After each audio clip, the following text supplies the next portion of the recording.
Hello folks, let me let you in on a little bit of my 2 cents for news and politics today. The big news that everybody's talking about, the brouhaha, if you will, the brouhaha, is that Newt Gingrich's ex-wife, his second wife, did a big interview in which she reveals some huge scandalous item that could possibly bring Newt Gingrich down. Right as he's surging after a wonderful debate performance last week in South Carolina, and right before a big debate tonight. He wanted to have an open marriage. What? I don't know. And now on the very same day that all this is coming out and people are talking about it, Newt this, Newt that, Rick Perry bows out of the race and nominates who?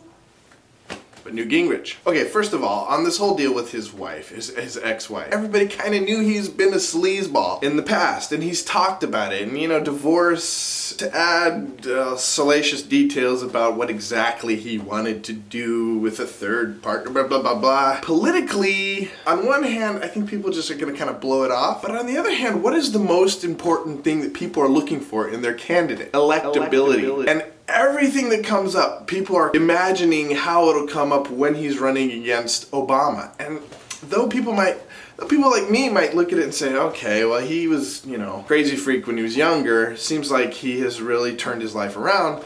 At the same time, if he gets the nomination and he's running against Obama and it just becomes this big circus, if it starts to look like on this side you have this straight-laced, beautiful family, you know, African-American guy who's just trying to help the country. On the other side, you just have this arrogant, fat, rich, white guy who can't control his penis. Then yeah, that's not really a race that I think we can win. Yeah, I think it has the potential to really hurt him politically, indirectly, if not directly. People aren't necessarily going to say, I'm writing him off because he, you know, wanted to...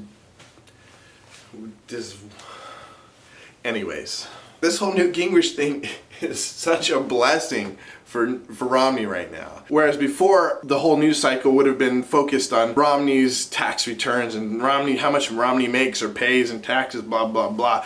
Now, it's gonna be that but mostly Newt Gingrich, open marriage. Oh yeah, we all know sex sells way better than accounting issues. The whole tax thing and now the whole sex thing. Ron Paul stands to do a lot better in South Carolina than I originally thought. In fact, I think the biggest mistake Ron Paul has made in this campaign was to take down Gingrich in Iowa. If Gingrich had come in second, or been in the top 2 instead of Santorum, I think it'd be a lot easier for Ron Paul to take down Gingrich later on, like when stuff like this comes out. But now that Ron Paul sort of has to contend with Santorum's voters and that sort of thing, Santorum probably would have been out by now. And in the end, I'm hoping for a brokered convention. Because in a brokered convention, you could bring in somebody else, like Paul Ryan, Chris Christie, Sarah Palin, I guess.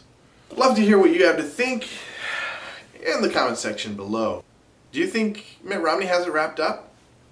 I don't know. I bet a lot of you don't believe he does. Feel free, in fact, feel compelled to hit the likey button right there, a little thumbs up, because it helps starving birds in Europe.